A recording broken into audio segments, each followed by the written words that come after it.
Hey, how are you? I'm SliceofOtaku, and I want to thank you. I want to thank you so much, because if you haven't already noticed, we are now 100,000 subscribers strong. And I mean, that's its own brand of crazy, but it's reality. And that's because of all of you guys, all of your support. I mean, I've been working hard. Hard work is important, very important, and is probably the reason why you stuck around with my content in the first place. But man, I could work myself to death, but if nobody appreciated my work and what I was doing with my life, then there would be no point. And so with this video, it's for those of you who care, just care that much about, I guess, me, my content, and what I do here. Because with this video, I want to just reflect on my YouTube journey thus far. I want to be able to look back at this point and say, wow, this happened, and just remember, I guess, what I've been through. And so if you just want to listen, I suggest you open up another tab, multitask, double speed the video, whatever. Where do I begin? I first dreamt of having a YouTube channel in, I think, around the 6th grade. That's when I seriously was so infatuated with so many content creators. Like, there was just so much content at that time, and I was just watching a bunch of gaming videos. That was just like my life, video games. That's everything that I loved watching. And I remember, I think the YouTuber who inspired me the most at that time was Chris Smoove, who was at the time a Call of Duty player and now plays a lot of 2K and talks about NBA or whatever. But I always just loved his charisma. He always approached the videos a certain way that was unlike anyone else. I don't know, he just had a way with words. He was just so much fun, and he added so many simple things to the videos that he did that just amplified it to another level that I had never seen before. And so I really just adored what he did. And you know, just sitting back and watching his videos made me happy, and that's what I wanted to do for people. And it was a lot cringier back then. I mean, I was in the 6th grade. It was gonna be nowhere near what it is right now. I wasn't refined, but the building blocks were there. And so it was then and there that I wanted to do YouTube, but I didn't do it. I researched on how to do it, what equipment I would need and things like that. But I was in the 6th grade. You know, I wasn't paying for things myself. It would be my parents. And that just wasn't me. You know, asking my parents for money to make a fool of myself publicly on the internet. Yeah, you know, just generally with anything, I didn't really ask my parents for money all that much, or for them to buy me this and that. I would just save the money that they would give me, or I'd get from relatives and things like that.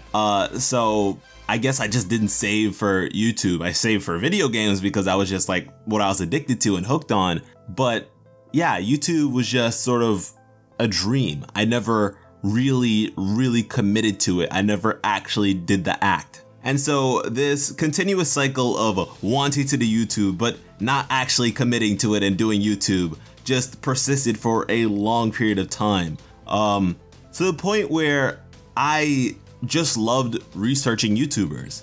You know, I just, not them personally, but understanding their content, breaking it down, and just analyzing videos. That's what I did for a long time. I would, you know, there would be videos that would say how to be a YouTuber, how to make YouTube videos, and this and that. I watched some of those, but I felt as though reverse engineering was the better way.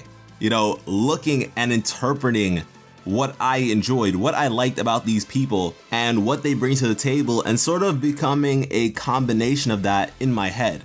Because once again, at this point, it was just a huge fantasy of mine. And I mean, I had always loved public speaking. I loved communicating with people and just, I guess, talking. I loved talking as a kid.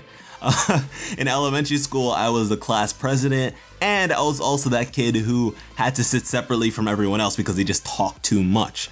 And I was always raising my hand. I was just always interested in communicating. I don't know why, but that was just my thing.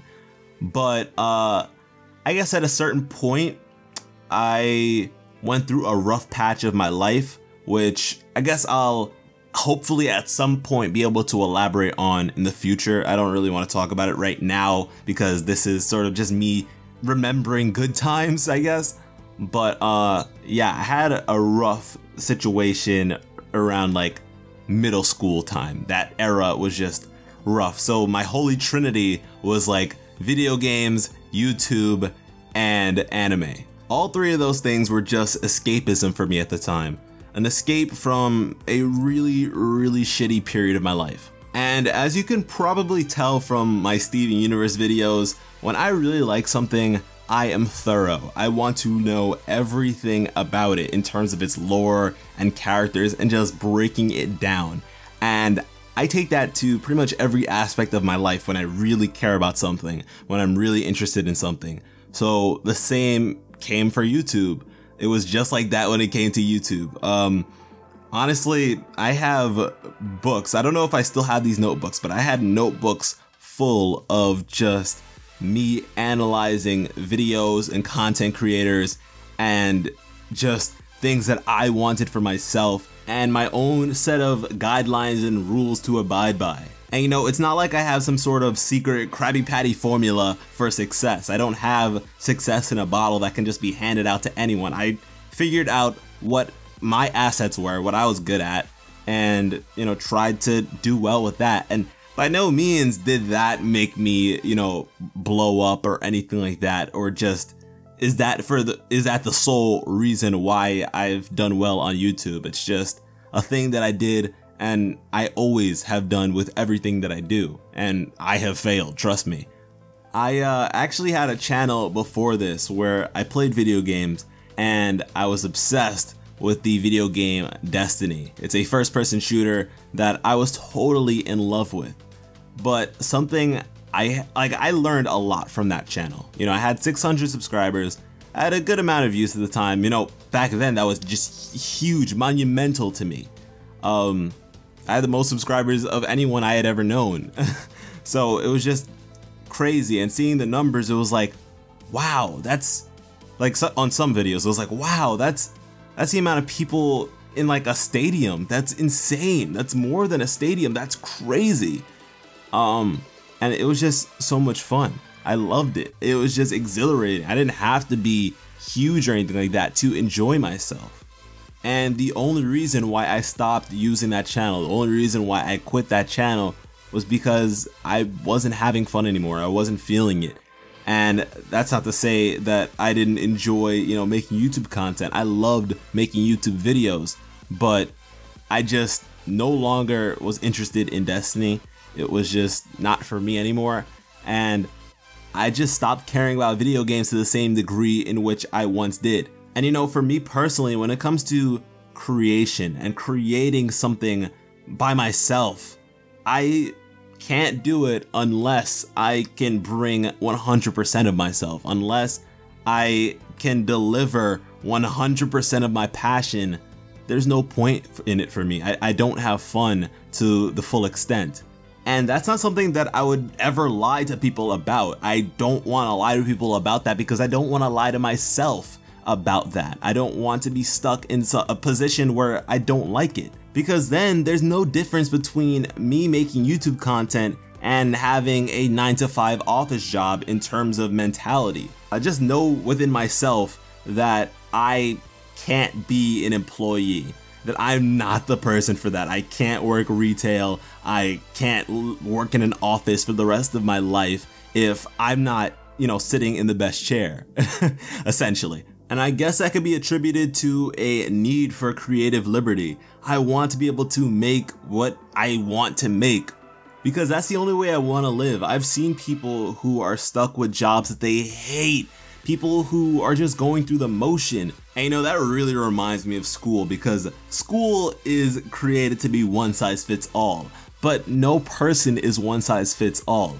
Now, I'm gonna sound like rose quartz here, but every human is an individual. Everyone is different. We're all unique in our own ways. We decide what we want to be and how we want to go about it. And I absolutely love that, but that is not something that is endorsed by school, at least public school, which I went through. And you know, long story short, I just realized that That's not the path that I want to walk down. I don't want to walk down the same path as everyone else, because if it didn't fit me to begin with, why would I lie to myself and walk down the college path? It just is nonsensical. And you know, to other people, everything I'm saying may sound like utter nonsense as well.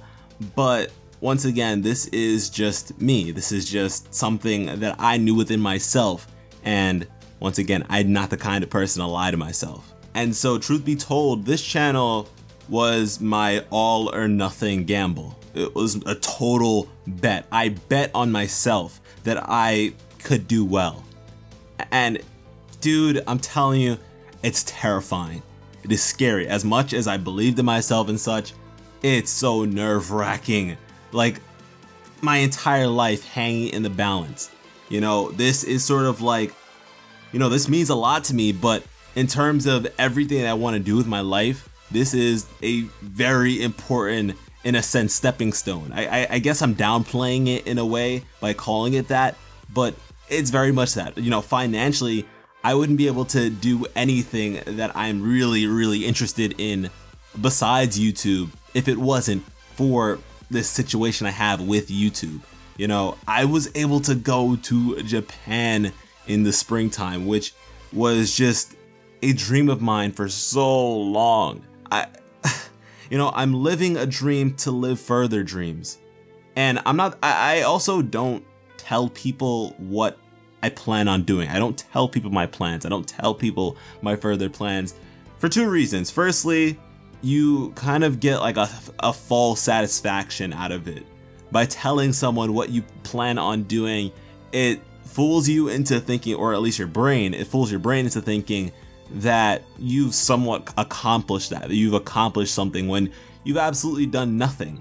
And I don't want to get caught up in that. I don't want to once again lie to myself. I guess that's a common trend with my character.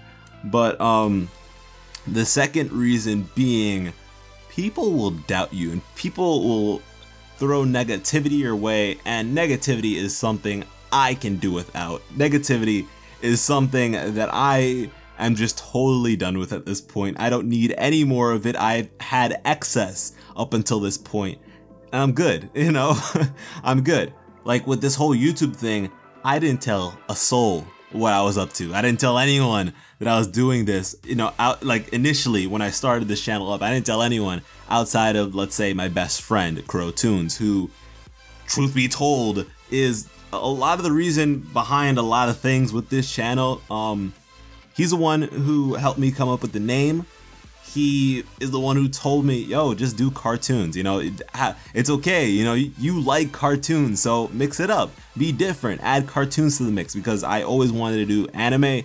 But he said, yo, you're watching all these cartoons, you're talking to me about cartoons, talk to someone else about it as well, because I don't watch this stuff. You want to connect with people, do that. And so yeah, creatively, he's with me every step of the way. Like, that is my brother. I love that dude so much. With everything that we do, all our plans, we've been planning and plotting since the 4th grade. I'm telling you, man, that's my boy.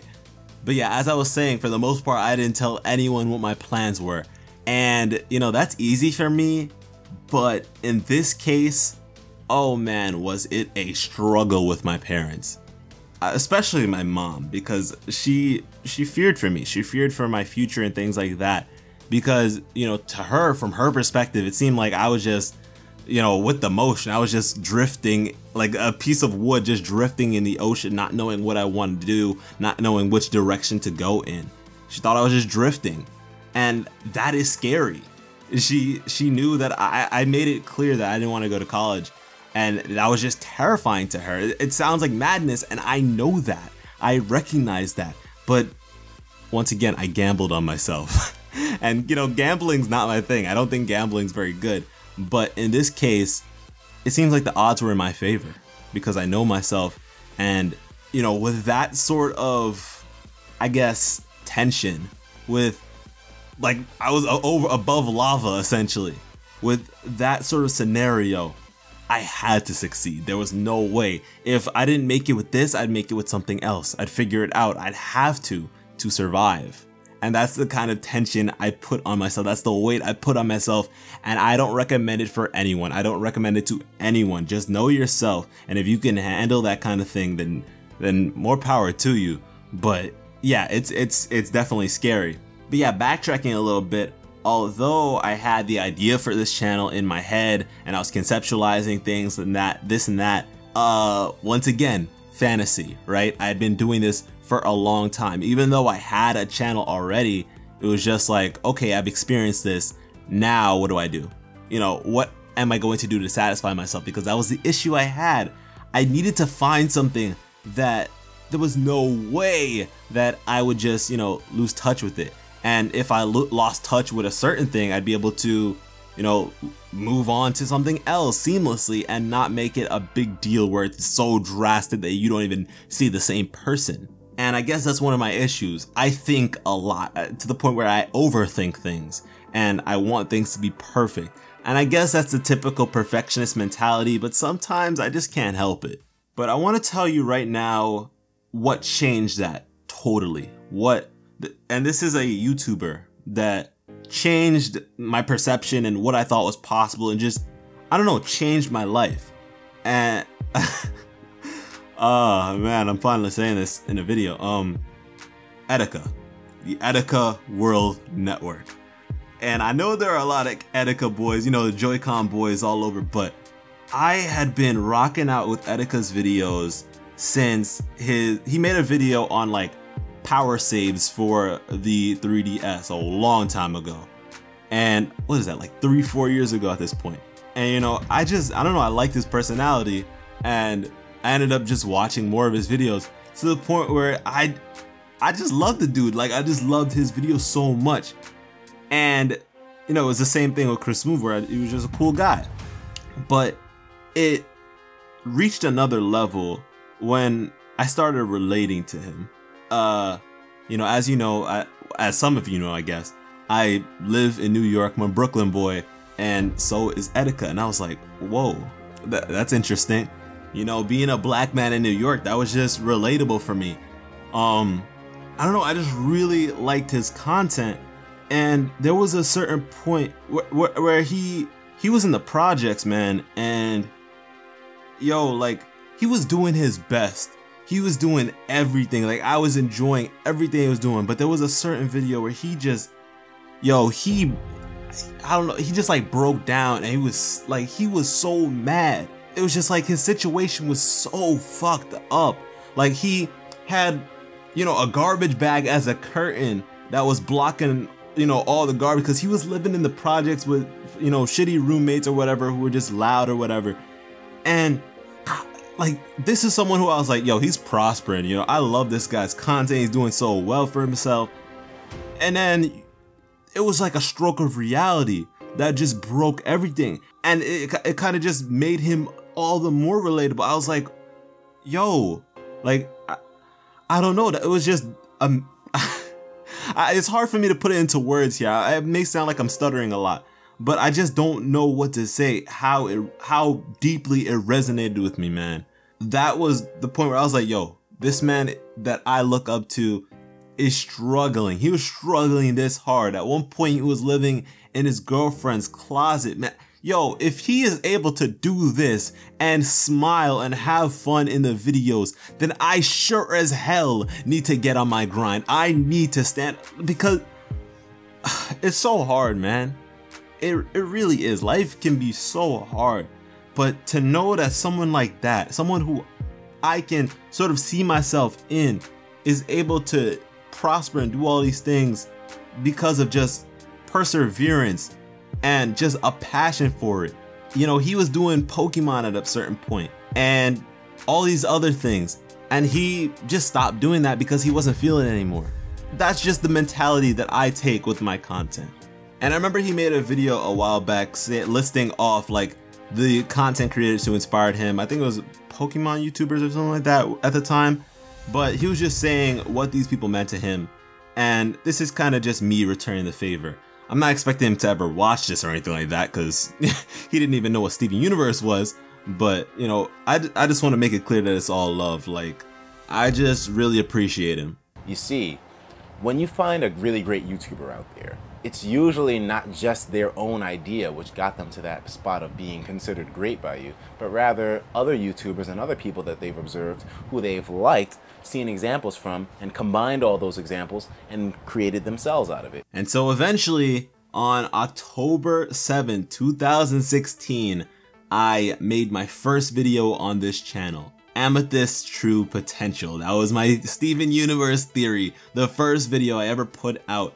And oh man, like that was just really just a labor of love, because once again, I didn't intend on making cartoon content or talking about Steven Universe. It was just something that I wanted to do at the time. It just was a thing because I had binge watched Steven Universe that summer.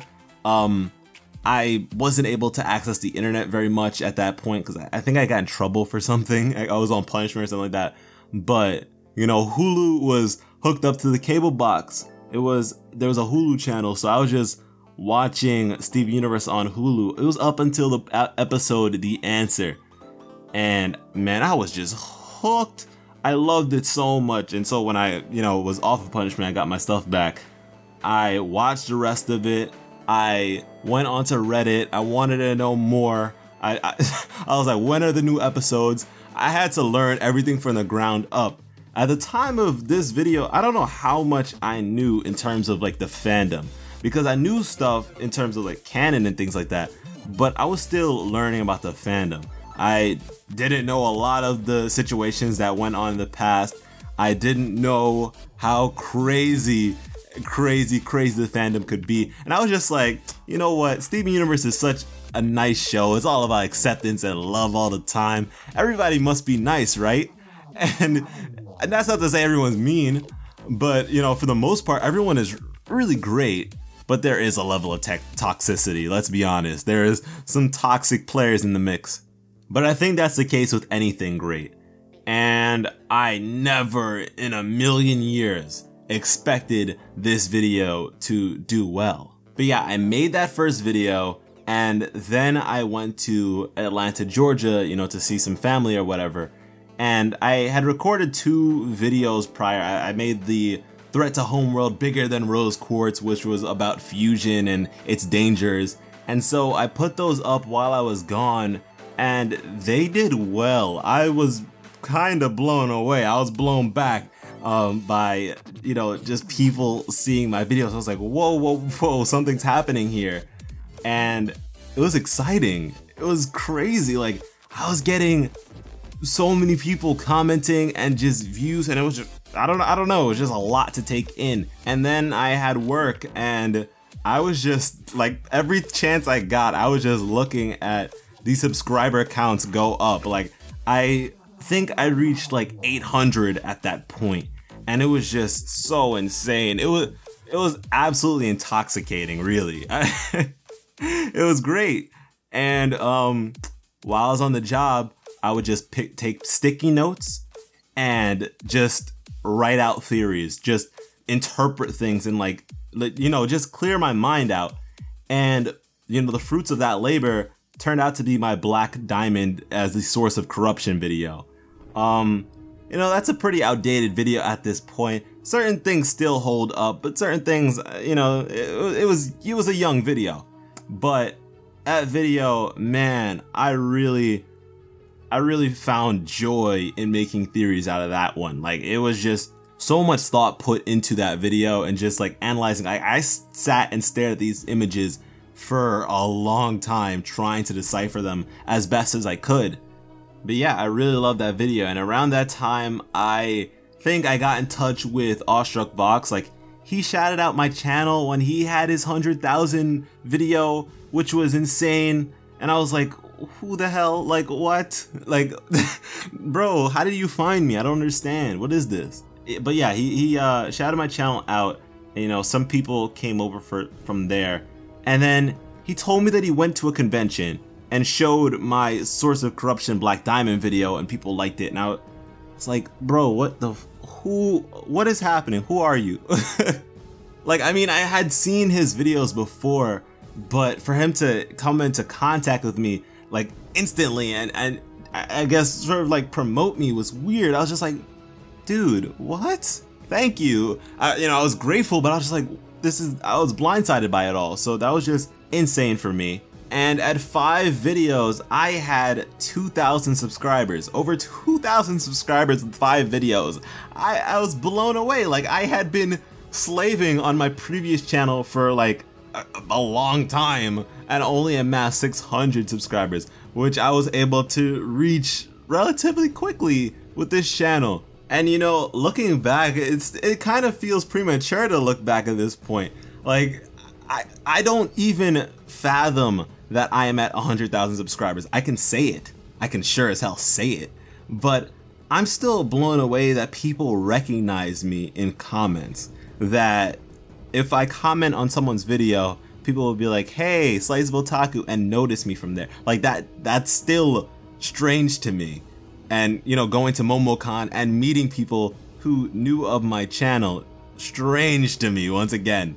But yeah, the reason why I say looking back feels premature is because my videos don't date back that far. Like, the earliest evidence of a new episode coming out at that time was Gem Harvest, which doesn't feel like all that long ago. And then, the what was it called again? Steven Universe Out of This World special? That was what it was called? Yeah, that was just crazy. But yeah, skipping ahead a little bit to 6 months ago, when I was working again at the same place, and this is a periodic, workstation, I guess. I would work for a week straight for long hours, and it would be, a generous sum of money because I was working with my sister, and that I really needed that money to help out with this channel. Like, every dime of that went into stuff for this channel. But anyways, while I was working on my birthday, and that really sucked. It really did suck. And I had to be away in the city for a while, for a couple of days, whatever. And I had this one video in the making, and it nearly did not make it. Like, I nearly did not make it because I had to rush. Like, uploads took a long time, rendering took a long time on my old computer, and just system overall. But that particular video took forever to upload, and it didn't actually fully upload. I had to put it on private and then upload it from my phone while we were in the car towards the building, which is crazy. But yeah, that video ended up being What's the Use of Feeling, Pink, which at this point has 500,000 views. Oh man, that video nearly didn't go out, honestly. It's so crazy to think about looking back, but I remember just being in that office and the views just started pouring in. It was getting crazy, and I was just blown away. Like I'm here. Like, if anything, that was my birthday present. Thank you guys for that. Those of you who were here 6 months ago for that video, or just have seen that video, thank you, because that was great. And then when I came back, I made my Pearl's Original Owner video, the My Diamond video, which is my most popular video, which is at this point 3,000 views away from 1 million.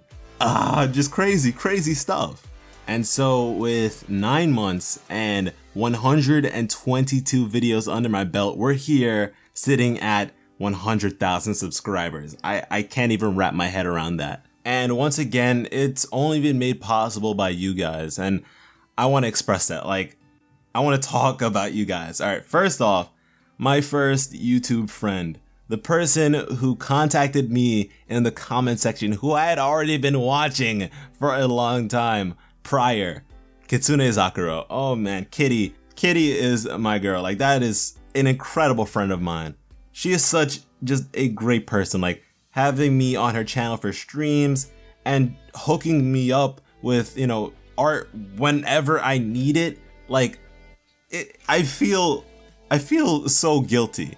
It's like, I wish I had more to offer her in exchange, because I'll just say something, we'll just be joking around and she'll jump to it. Like, I was talking about Hekapoo because I just loved Hekapoo from Star vs. the Force of Evil, and she up and just made a portrait of Hekapoo on stream. She was just like, yeah, let's do it. Oh man. Like, in a recent video, I was talking about her citrine gemsona, and she was telling me how she has like a bunch of gemsonas and she doesn't know which exact one I'm talking about. So she just made a new one from scratch for me for that video, just for that one little segment, just to put it up on screen. Oh man. And we also had this one thing where at one point I just wanted the safe return of the Ruby squad because they had been abandoned in space at the time. This was before Room for Ruby. But yeah, the Rubies were just drifting in space, and Steven promised us that he would bring them back, but never did. And so Kitty and I were gonna collab and make like an infomercial where we were just rallying for the safe return of the Rubies. And it was so great. Like, she made art for it, I did the commentary. It was so close to completion when we got the news that Room for Ruby was gonna be a thing, and we had to scrap that idea. I mean, there are still some images of it, which are just beautiful, but it didn't come to fruition, and I wish it had, but it just goes to show, like, she's such a great friend. But yeah, thank you, Kitty, if you're watching this. I know you like to double speed, so I assume you've been here at this point of the video for a long time, but thank you so much for being a friend and introducing me to a bunch of other people. The Glass Gems, you know who you are if you happen to ever watch this. You guys are awesome. Still love you. What else? RocketBot was in my comments early on. RocketBot with the secret formula. That boy was a genie when it came to views, man. He would just post something up, having fun, and boom, 600,000 views. It was just, whoa, like, where did that come from, bro?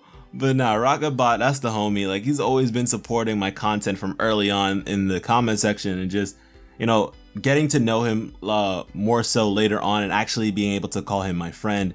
I really appreciate him. He's a great guy. Awestruck Vox. Man, Vox. Once again, I don't know why you shouted me out early on. I don't know how you found me, but thank you. Like, yo, Vox, like, Vox, man. Vox is just a very, very nice person. He is an extremely nice person. And it's to the point where I feel bad because I can be nice, but I know I can be equally as harsh. I am a very direct and confrontational person. And so at times our personalities can clash in a certain regard because he's just, for me, just like overly friendly at times. He's just really, really nice. And I feel bad. I'm like, yo, you're being too nice to me. Stop being nice to me. And that makes no sense, but it's just a thing. I hopped into like a celebration. What was it? It was just like a Q&A. It was a private Q&A with him and the Roundtable Boys. And I didn't know Tom and them. I didn't, like, Tom also, I'll talk about Tom in a little bit, but I didn't know the rest of the Roundtable. They were just there. Like, I had always heard Vox in the video, so I'm like, who the hell are these guys? What the hell is this, the staff?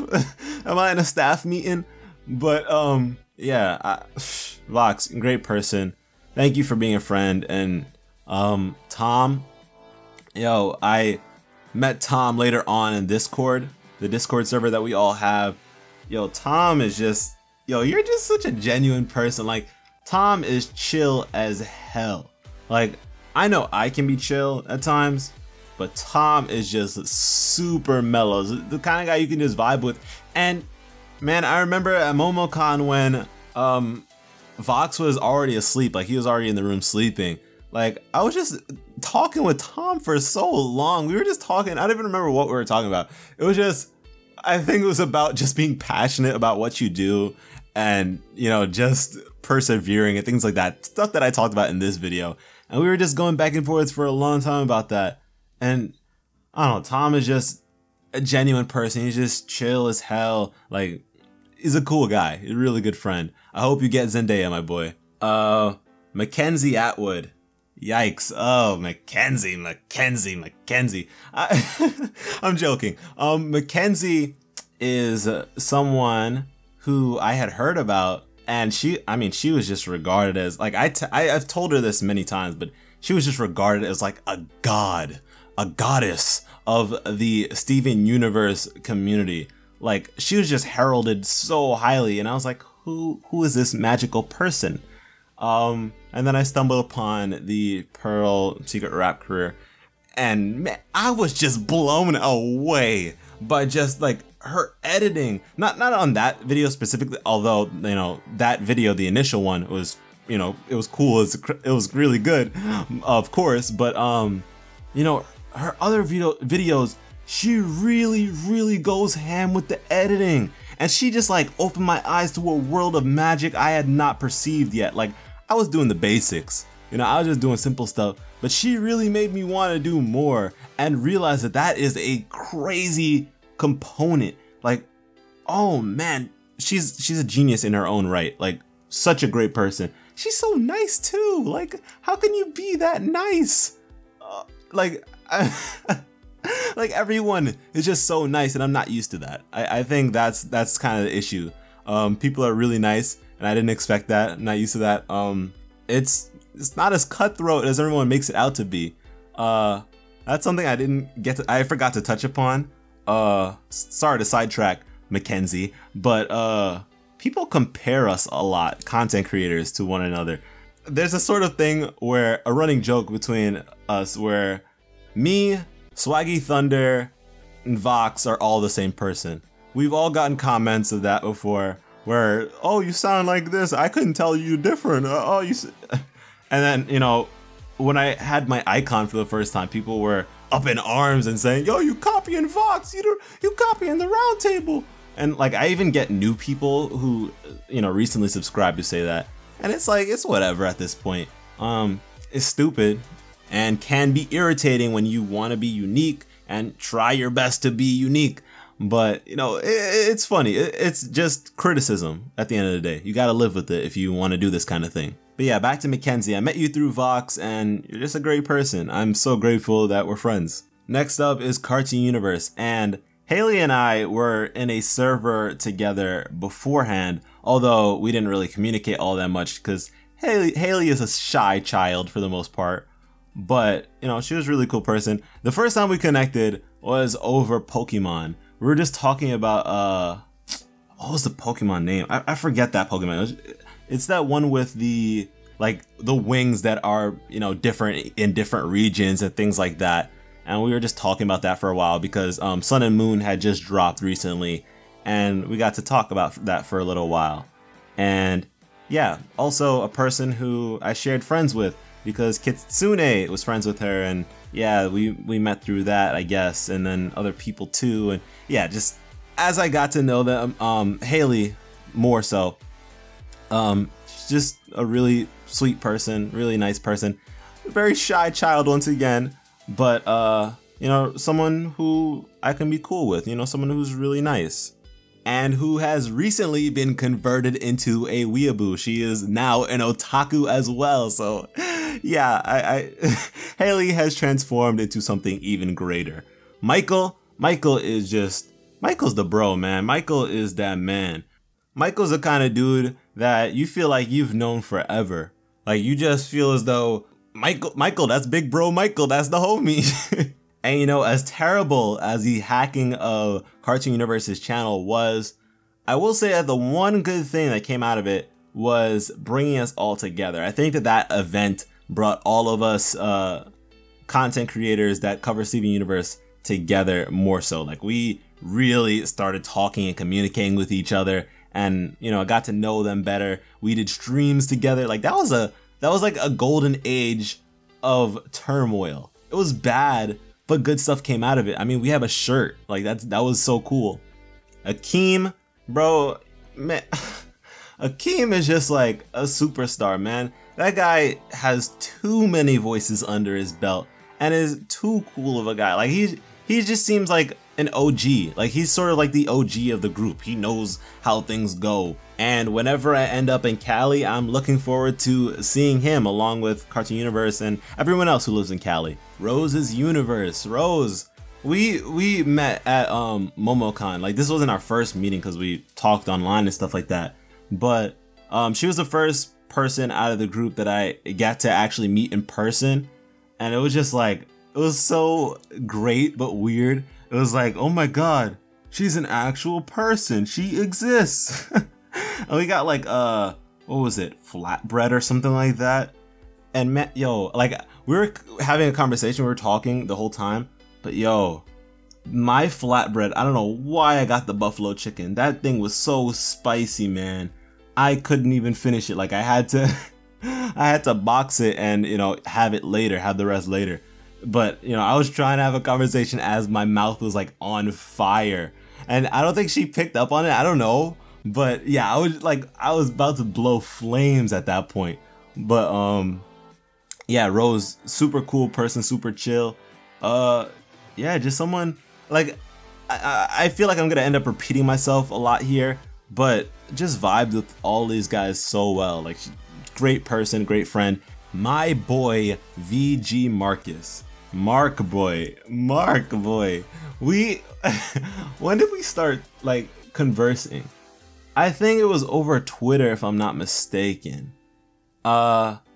We like, all right, so I don't even know when I just started seeing him, but I just started seeing him on my feed, and we would just talk about One Piece, and that was just like the thing, because One Piece is an anime I feel very strongly about. I love One Piece, and I don't really have that many people to talk about it with, and that's a bummer, because once again, it's a long anime, and people have bad stigmas when it comes to long anime, and they're just like, oh, I can't handle it, which is something I want to talk about later on in a different video.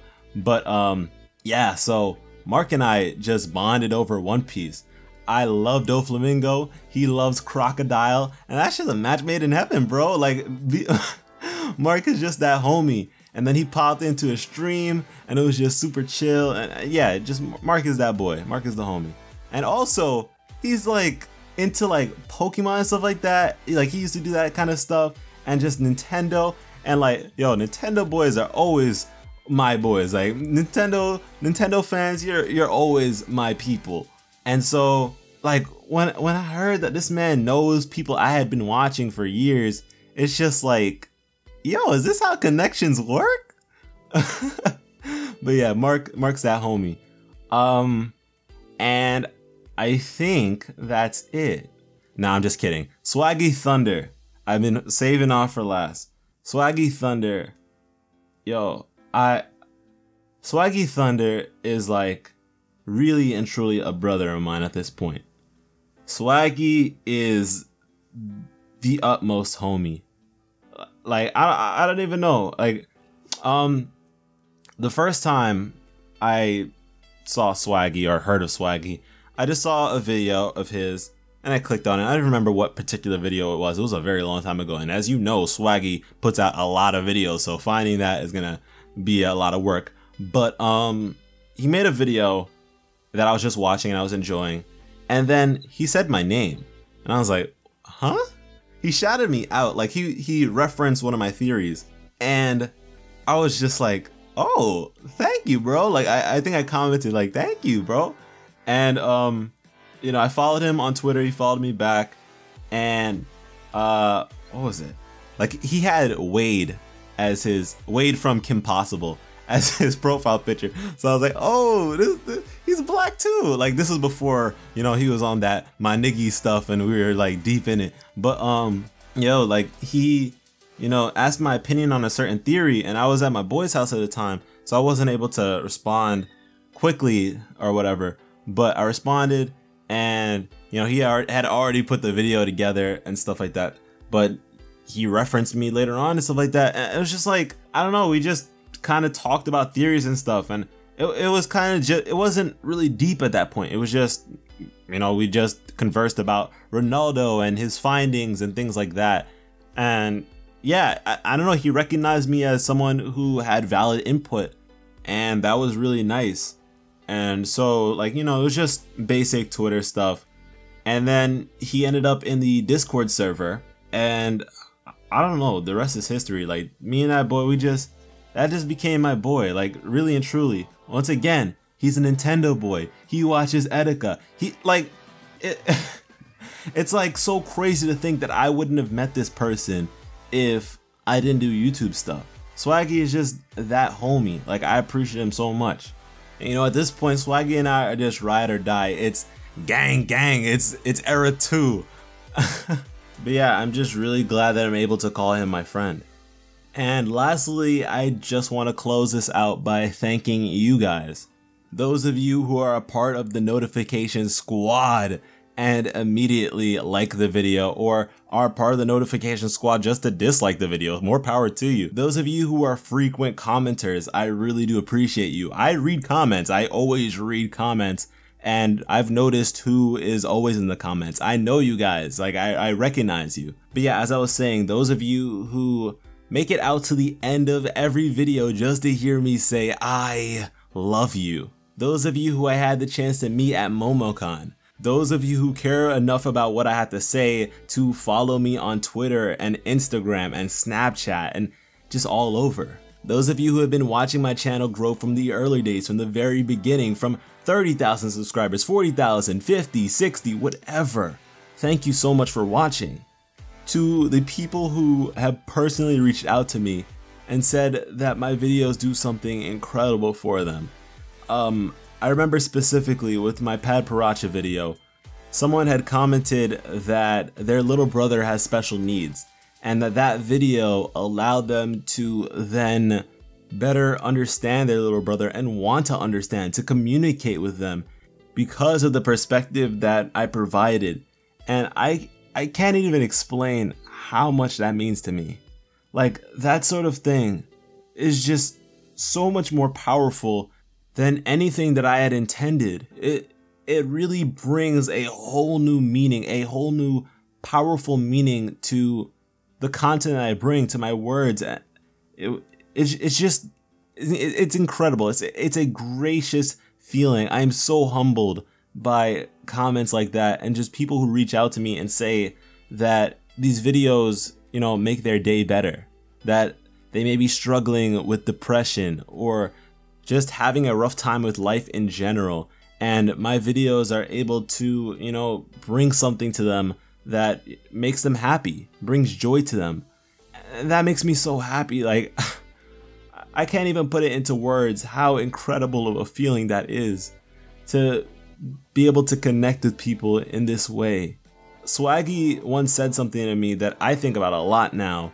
It's that it's so insane that we put out these videos and, you know, all the time, 24/7, our voices are being heard somewhere in the world. Somewhere I'm currently playing.